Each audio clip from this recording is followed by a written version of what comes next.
नमस्कार। आज हम एक ऐसी किताब की दुनिया में झांक रहे हैं जिसने दुनिया भर में लाखों लोगों को चौंकाया है, सोचने पर मजबूर किया है। किताब का नाम है सोफी की दुनिया। हाँ, सोफी की दुनिया। हमारे पास जो जानकारी है वो इसी किताब का एक तरह से परिचय है। तो हम इसी के आधार पर ये समझने की कोशिश करेंगे कि भाई इस किताब में ऐसा क्या खास है, इसकी कहानी क्या है और कैसे ये फिलॉसफी मतलब दर्शन जैसे मुश्किल विषय को इतना दिलचस्प बना देती है। बिल्कुल। ये किताब सोफी की दुनिया, अंग्रेजी में सोफीज वर्ल्ड, ये नॉर्वे के लेखक हैं जॉस्टिन गार्डर, उनकी लिखी हुई है और 1991 में ये छपी थी और छपते ही मतलब दुनिया भर में फेमस हो गई, बेस्ट सेलर। अच्छा। हाँ, बहुत सी भाषाओं में इसका ट्रांसलेशन भी हुआ है। और देखिए, दिलचस्प बात यह है कि ये सिर्फ एक नॉवल नहीं है, इसे कहते हैं दार्शनिक उपन्यास, फिलोसॉफिकल नॉवल। दार्शनिक उपन्यास, इस सुनने में ही थोड़ा अलग सा लगता है। मतलब कहानी और दर्शन, ये मेल कैसे बैठाया है इसमें? आमतौर पर तो दर्शन की बातें बड़ी गंभीर सूखी सी लगती हैं, है ना? हाँ हाँ, यही तो इस किताब का जादू है, समझिए। इसका मेन मकसद ही यही है कि जो वेस्टर्न फिलोसॉफी है, पश्चिमी दर्शन, उसका इतना लंबा मुश्किल सा इतिहास, उसे एक कहानी के धागे में पिरो दिया जाए। ये कोई भारी भरकम टेक्स्ट बुक जैसी नहीं है। ये खास तौर पर लिखी गई है यंग रीडर्स के लिए, या उन लोगों के लिए जो फिलोसॉफी की दुनिया में बिल्कुल नए हैं, जिन्हें शायद पहले लगता हो कि अरे ये तो बहुत मुश्किल चीज है।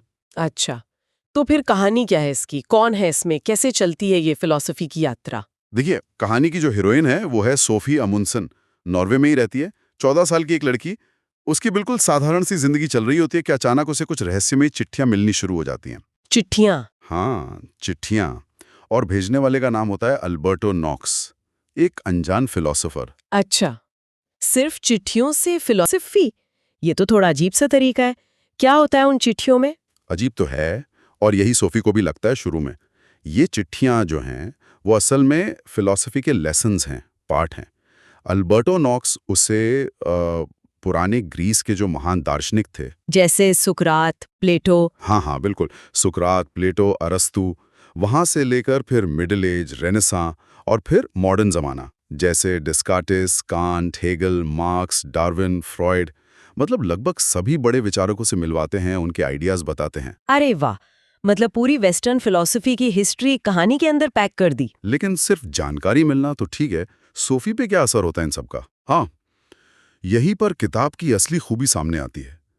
जैसे जैसे सोफी इन फिलोसॉफिकल आइडियाज को पढ़ती है, समझती है, वो सिर्फ उन्हें जानती नहीं है, बल्कि वो अपने आसपास की दुनिया पर, रियलिटी पर और यहाँ तक कि अपने खुद के होने पर सवाल उठाने लगती है। ओहो। जैसे उसे जो पहली चिट्ठी मिलती है ना, उसमें सिर्फ 2 शब्द लिखे होते हैं, तुम कौन हो।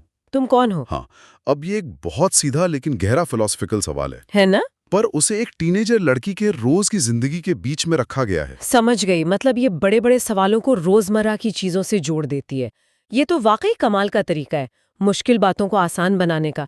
जैसे कोई बहुत भारी रेसिपी हो और उसे छोटे छोटे आसान स्टेप्स में बांट दिया हो। बिल्कुल सही कहा आपने। यही इस किताब की सबसे बड़ी ताकत है। जो मुश्किल फिलोसॉफिकल कॉन्सेप्ट्स हैं, उन्हें बहुत ही सरल, आसान भाषा में समझाया गया है। और कहानी का अंदाज ऐसा है कि फिलॉसफी कोई बोरिंग चीज नहीं लगती, बल्कि एक रोमांचक मिस्ट्री का हिस्सा बन जाती है।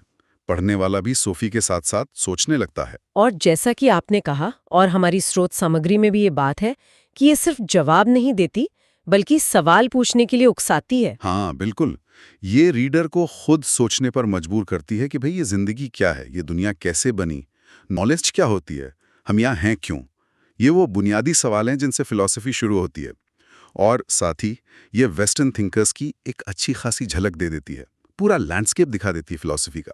तो कुल मिलाकर देखें तो सोफी की दुनिया सिर्फ एक नॉवेल नहीं है और ना ही सिर्फ एक फिलॉसफी की किताब।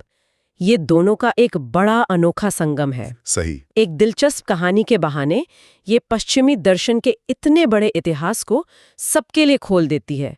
जानकारी भी मिलती है और जिज्ञासा भी बढ़ती है। एकदम सही कहा।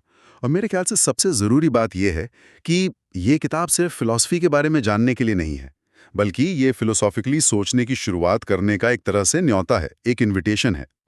जैसे जैसे कहानी आगे बढ़ती है, सोफी अपनी रियलिटी पर शक करना शुरू करती है, वैसे वैसे ये पढ़ने वाले को भी रोककर सोचने पर मजबूर करती है कि भाई मेरा वजूद क्या है, मेरा ज्ञान कितना पक्का है, मैं जो मानता हूँ वो क्यों मानता हूँ।